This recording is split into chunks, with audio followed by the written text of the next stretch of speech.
No es lo mismo el discurso de Carlos Pereira en sus discusiones con Bolívar Echeverría y los grupos intelectuales que están alrededor de cada uno de ellos, cuando están discutiendo entre dos marxistas que tratan de clarificar asuntos como el de la pertinencia del diálogo con otras ideologías, a el discurso que puede generar no sé, algún partido político en Perú de índole marxista, que lo que trata de hacer es convencer a ciertos sectores de la sociedad afines. El uso del mismo discurso tiene un sentido pragmático muy diferente y también afecta ciertos matices semánticos. El supuesto, entonces, como lo mencionaba, como lo enunciaba Quentin Skinner, es que los actores tienden a servirse del lenguaje disponible dándole distintos usos. Les debe resultar muy conocido el nombre de Elias Palti, un especialista de la historia intelectual en América Latina, muy influyente, con mucha producción tanto de trabajos empíricos como de reflexiones teóricas y metodológicas. Me parecieron así muy ilustrativos estas dos citas de él. Muchas veces las ideas sí son las mismas, las ideas son las mismas aunque sean enunciadas en momentos y ambientes diferentes, pero son los modos en que están articuladas en cada discurso los que son distintos, los que cambian históricamente. El problema justamente radica en que lo que historiza y particulariza cada forma de pensamiento no se encuentra en el contenido de las ideas, sino en las estructuras, la forma, la lógica según las cuales se van a articular esas ideas entre sí. Como ejemplo, bueno, volvería al tema que yo conozco un poco mejor, los debates entre liberales y conservadores en el siglo XIX. Les comento rápidamente. Palti trabajó un momento muy rico en debate ideológico, 1848-1850, un momento que se abrió al debate por la conjugación de ciertos factores. Un presidente, José Joaquín Herrera, que dio mucho espacio a la libertad de imprenta, mucha preocupación nacional después de la pérdida del territorio nacional frente a Estados Unidos, después de la invasión, y la conformación del Partido Conservador dirigido por Lucas Alamán. El debate que se da entre los dos principales periódicos, el Universal del lado conservador y el Siglo XIX principalmente del lado liberal, aunque también está el Monitor Republicano, tiene una riqueza de contenidos ideológicos sobresaliente. Le dio a Palti para un estudio muy grande y para una antología. Yo me encontré adicionalmente buscando notas sobre el origen, las primeras menciones del socialismo en México. Me encontré una discusión muy atractiva sobre el sentido e interpretación histórica de las revoluciones de 1848 en Europa, comenzando por la francesa. El momento revolucionario del 48 dio lugar a que los escritores, los editorialistas de ambos bandos reflexionaran sobre el tiempo histórico, sobre el sentido de la historia, sobre las nociones de progreso, sobre las necesidades del país, y salen cosas bastante interesantes, ¿no? Estaban imbuidos en su formación por los principios de la filosofía de la historia del siglo XVIII y del mismo siglo XIX. Ambos comparten, podemos decir aquí, regresando a la cita de Palti, las estructuras, la forma y la lógica básica de discusión. Parten del principio de que hay un sentido en la historia que tiene que ser descubierto, pero la historia tiene una racionalidad inherente, ¿no? Como lo llaman las distintas filosofías de la historia de aquella época. Coinciden en la noción de progreso, tienen diferencias en la forma de apreciar cómo se tendría que llegar a ese progreso, y se dan muchas discusiones sobre temas particulares sumamente interesantes. Por ejemplo, aquí les presento un ejemplo, perdón.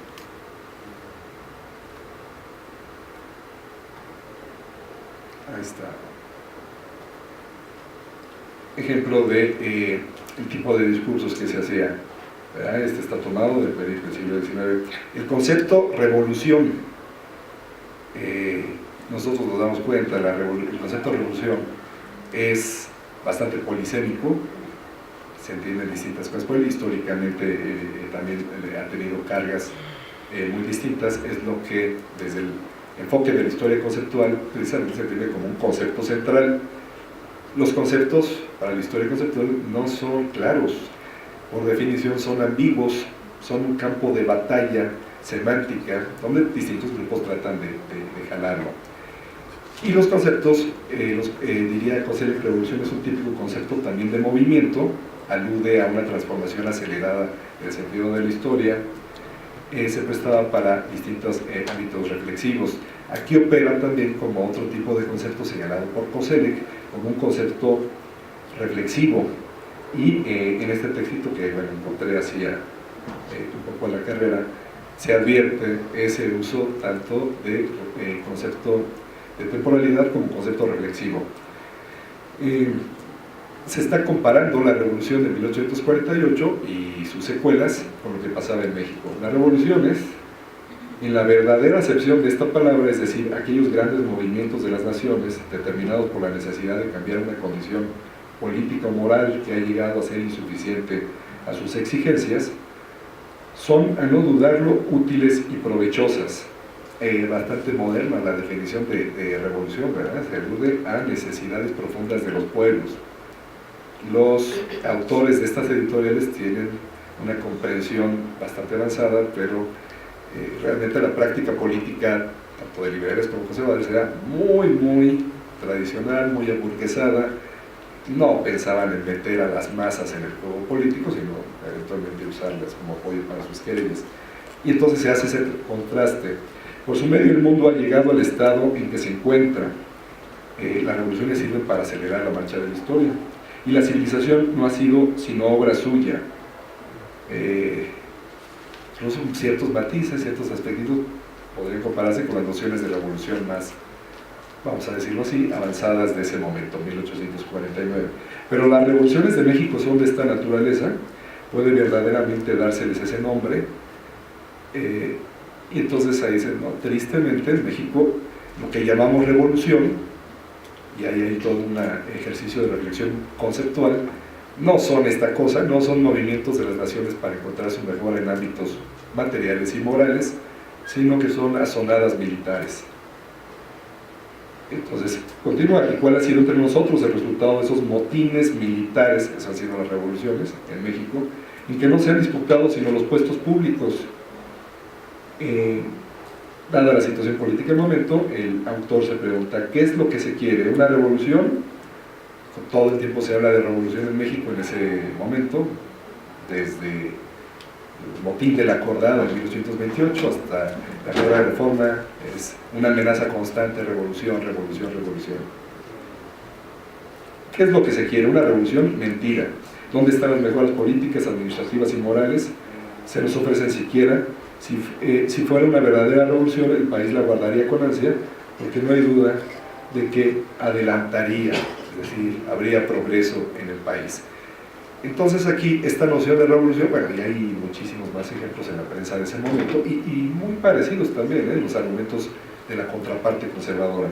Están utilizando el concepto revolución como ejercicio de reflexión y de contraste, porque estas personas estaban sumamente enteradas de lo que estaba pasando en Europa, recibían prensa todos los días, leían con interés a los articulistas y pensadores más influyentes del otro lado del Atlántico, pero también tenían capacidad de compararlo con lo que sucedía, ¿no? Por ahí hay otro artículo de la contraparte conservadora, el Universal, donde se burla de esta división. Recuerdan ustedes la famosa división de los liberales entre puros o exaltados y moderados. Dice, liberales puros en México, alguno de ellos apoyaría la intervención de las masas en la vida pública como lo está haciendo Proudhon en Francia, ¿no? Alguno de ellos apoyaría la emancipación del sector obrero, nadie lo haría. Estos puros no son de nombre y su radicalismo se centra simplemente en tratar de combatir los fueros. Entonces hay distintos ejercicios de contrastación sobre los conceptos de la época, pero insisto, resulta muy interesante ver que los autores están muy al tanto de lo que pasa allá y de la interpretación y las lecturas que hacen distintos escritores políticos. Hay un seguimiento casi diario de lo que publica Thiers, por ejemplo, en ese momento, con reflexión sobre el sentido de la transformación histórica en México. Ahí estaría pues lo que Reinhard Koselleck llamaría un concepto de reflexión. Aquí, perdón, voy a hacer una pausa, perdí la cuenta de mi tiempo, no sé cómo vaya. Bien, gracias. Pasaría rápidamente, bueno, no sé qué tan familiarizados estén con este campo, la historia famosa, historia conceptual, podría verse incluso como una moda actualmente, ya desde hace algunos años, en toda América Latina. Están estas escuelas de historia conceptual que está organizando el Colegio de México recientemente.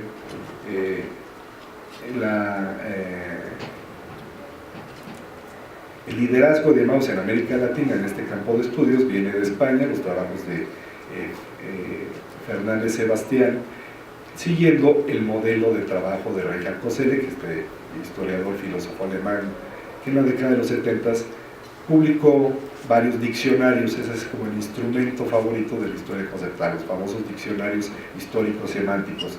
Fernández Sebastián y en compañía con otro colaborador, con Francisco Fuentes, publicó en el año 2002 un diccionario de historia social y política de España, sumamente interesante, donde digamos, los interesados en el estudio de los lenguajes políticos y de la prensa en América Latina encontraban un instrumento sumamente útil para ver cómo se podía procesar esa riqueza de conceptos y de definiciones que se estaban encontrando en la prensa.